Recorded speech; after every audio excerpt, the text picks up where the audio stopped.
এটাই হলো কিংডম, একজন আন্ডারকভার এজেন্টের খেলা, যেখানে তার 18 বছর আগের হারিয়ে যাওয়া বাইই পরিণত হয়েছে শত্রুতে।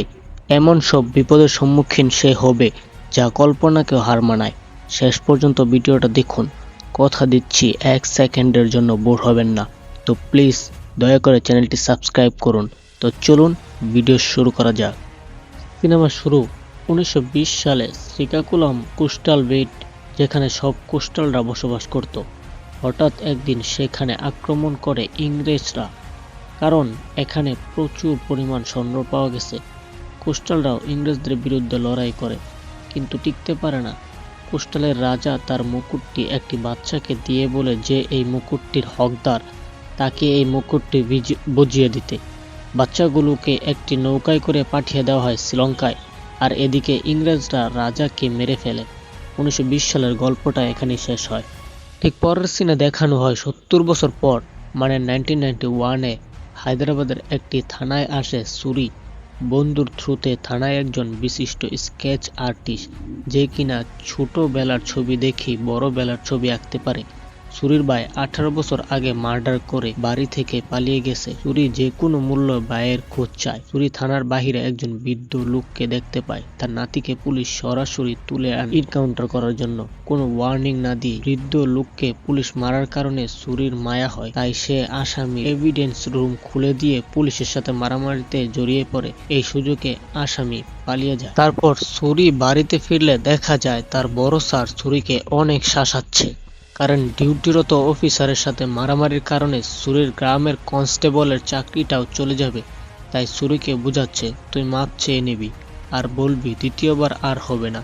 সেখানে বড় অফিসার জিজ্ঞাসা করে, সেই পুলিশকে কেন মারছ আর আসামিকেই কেন ছেড়ে দিতে সাহায্য করছো? সুরি বলে তার নামে কোনো কেস নাই, আর এই পুলিশের নামে অলরেডি 3টা ফেক এনকাউন্টার অভিযোগ আছে। 4 নাম্বারটা হলে আপনিও ফেসে যেতেন। অফিসার বলে, এগুলো জেনেই মারামারি করছো? সুরি বলে, না, মারামারির পরে জেনেছি। তখনই এক ইন্টেলিজেন্স অফিসারকে দেখানো, যার থ্রুতে সুরিকে ছেড়ে দেওয়া হয়। পরের দিন সুরির সাথে দেখা করতে আসে সেই ইন্টেলিজেন্স অফিসার। বলে, তোমাকে এক স্পেশাল কাভার্ড মিশনের জন্য সিলেক্ট করা হয়েছে। তোমার সবকিছু গোপন থাকবে। এই মিশন চলাকালীন তোমাকে ছাড়া এই মিশন হবে না। সুরি অবাক হয়ে বলে, আমি সাধারণ একজন কনস্টেবল, আমি এটা করতে পারবো না।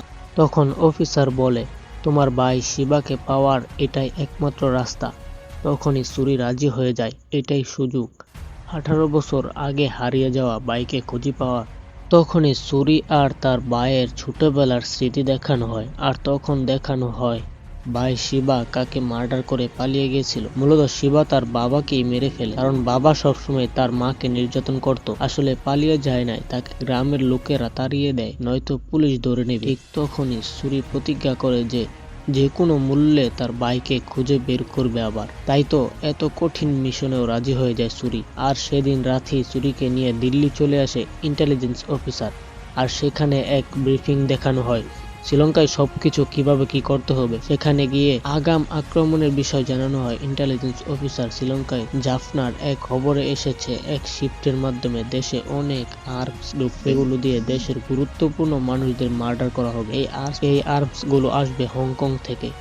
এসবের পিছনে আছে শ্রীলঙ্কার এক বড্ড সন্ত্রাসী গোষ্ঠী, আর সন্ত্রাসী গোষ্ঠীর মূল পরিচালক হলো সুরির ভাই শিবা। সুরি ভাইয়ের ব্যাপারে এত কিছু জেনে তার শুরু হয় সুরির ট্রেনিং শ্রীলঙ্কায় কাভার্ড মিশনের জন্য। আর এদিকে দেখানো হয় সুরিকে কয়েদি হিসেবে পাঠানো হয় জাফনার সেন্ট্রাল কারাগারে, যেখানে আছে তার ভাই শিবা। সুরি শিবার কাছাকাছি আসার জন্য তার ভাইয়ের লোকজনদের সাথে গন্ডগোল করে, যাতে করে ভাইয়ের কাছ পর্যন্ত পৌঁছাতে পারে। 18 বছর পর দুই ভাইয়ের সামনাসামনি দেখা হয়, দুইজনের মধ্যে লড়াই চলে।